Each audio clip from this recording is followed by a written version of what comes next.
Et bonjour à tous, merci à vous d'être là pour cette nouvelle vidéo.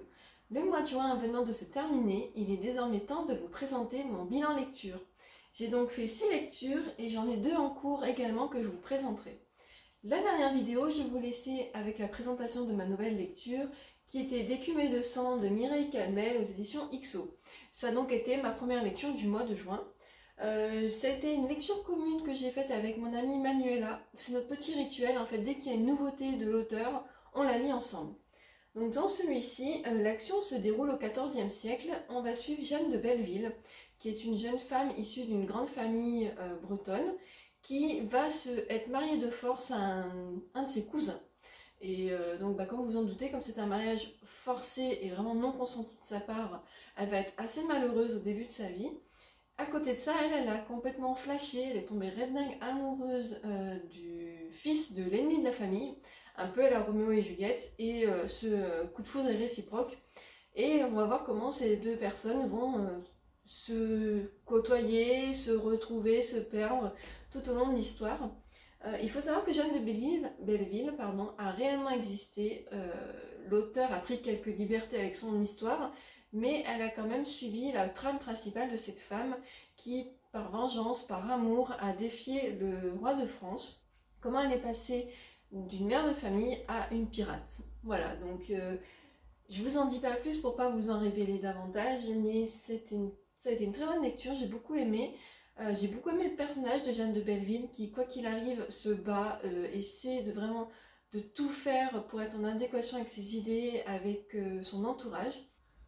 Donc le seul défaut que je trouverais à ce livre, c'est que certaines parties de la vie de Jeanne de Belleville sont abordées mais complètement survolées. Par exemple, les enfants qu'elle a de son premier mariage, elle revoit son fils à un moment, mais sa fille, on ne sait pas. Et voilà, j'ai trouvé que c'était un peu dommage parce qu'il y a des personnages qui auraient pu être un peu plus inclus dans l'histoire qui n'ont pas été. Hormis ça, voilà, ça a été une très bonne lecture, toujours un plaisir de lire cet auteur et je me ferai un plaisir de lire les autres titres qu'elle aura écrits. Ensuite, ma lecture audio en cours du mois dernier était Le bonheur n'a pas de rides de Anne-Gaëlle Huon que j'avais dans ma bibliothèque aux éditions City. J'ai ce livre depuis un petit moment, c'est mon amie Stéphanie qui me l'avait donné. Et là je m'étais dit, allez, faudrait que tu le lises quand même, surtout qu'il rentrait dans le cadre du challenge de printemps pour une couverture fleurie. Et donc dans ce livre, on va suivre Paulette qui a 85 ans, qui mène la vie dure à son assistante de vie et à son fils, parce qu'elle n'a qu'une envie, c'est de partir en Provence dans une maison de retraite très huppée.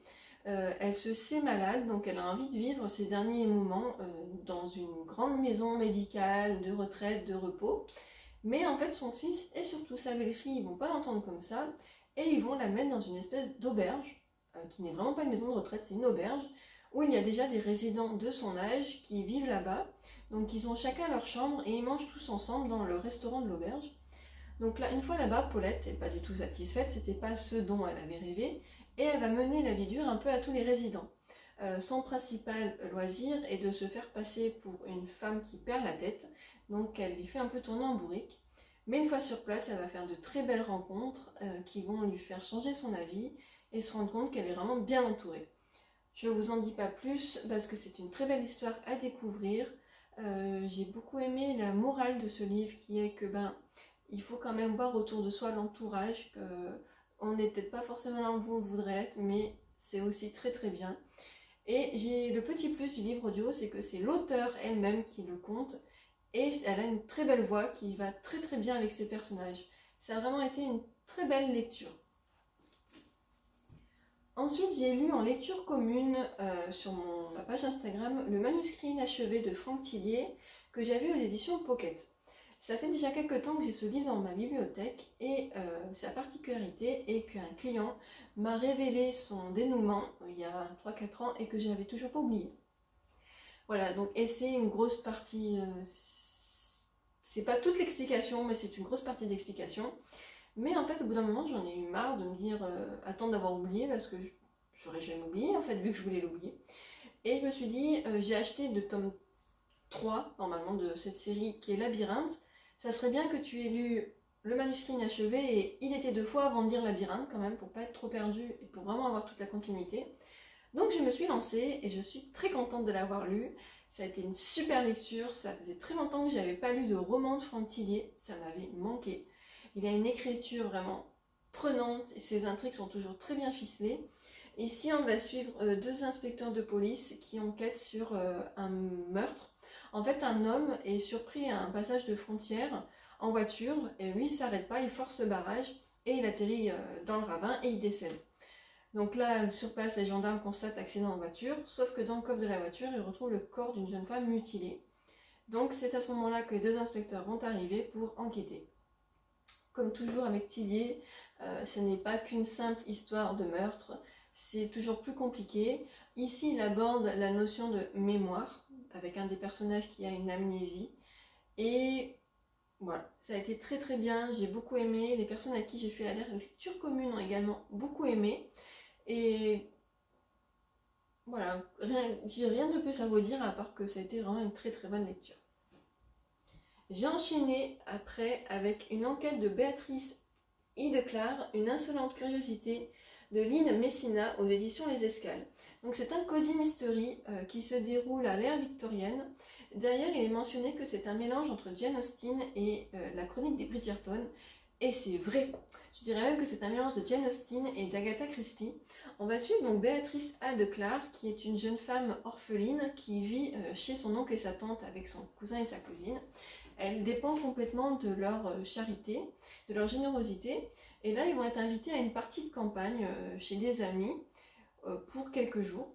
Et en fait, un soir, Béatrice, en allant dans la bibliothèque chercher un livre, va tomber nez à nez avec un cadavre. Voilà, donc un des hôtes, non, c'est pas des hôtes, un des invités a été retrouvé assassiné dans la bibliothèque.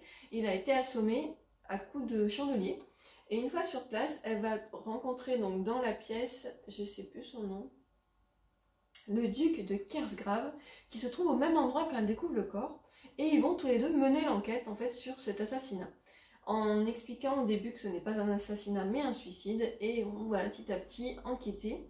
J'ai bien aimé l'enquête, je trouve que c'était bien ficelé. Et surtout la relation entre Béa et le duc de Kersgrave.